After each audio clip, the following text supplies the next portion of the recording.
सकाळी टिफिनची तयारी झाली आहे, पण लाईटच गेली आहे. आज राजेशला कांदेपोहे दिले होते ब्रेकफास्टसाठी टिफिनला आणि भाजी चपाती केली होती. नंतर बेबीसोबत टाईम स्पेंड करत होता डॅडा आणि मग त्याच्यानंतर तयारी करून निघाला. आज मी गेले नाही सोडायला, कारण जरा गाडीचा प्रॉब्लेम म्हणजे थोडी हवा कमी होती टायरमध्ये. तर मग राजेश म्हणाला मी आज जातो रिक्षाने, तू नंतर बघ मग गाडीचं काय ते. आणि मग नंतर तयारी केली देवची. आम्ही शाळेत जायला निघालो, देवला सोडलं शाळेत आणि मग त्याच्यानंतर मी गेली गॅरेजला.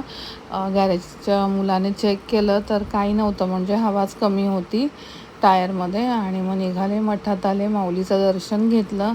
त्याच्यानंतर घरात थोडा वेळ थांबून मग परत निघाले देवला आणायला. तिला शाळेतून पिकअप केलं, एक्झाम चालू होती, तिचा फेवरेट पेपर होता आज इंग्लिश लिटरेचरचा. त्याच्यानंतर आज जेवणाला असंच सगळं राईस केलं होतं, भाज्या वगैरे टाकून मिक्स असं. आणि मग जेवण घरी होते. मग नंतर खाली निघाले रात्री राजेशला आणायला. स्टेशनवरून आलो. मग हल्ली खूप दमायला होतं राजेशला, कारण झोप पूर्ण होत नाही, थोडा उशीर होतो यायला. But he was always fresh, म्हणजे बोलतात ना अगदी आनंदित असतो. आणि बाबूसोबत तर काय विचारायलाच नको.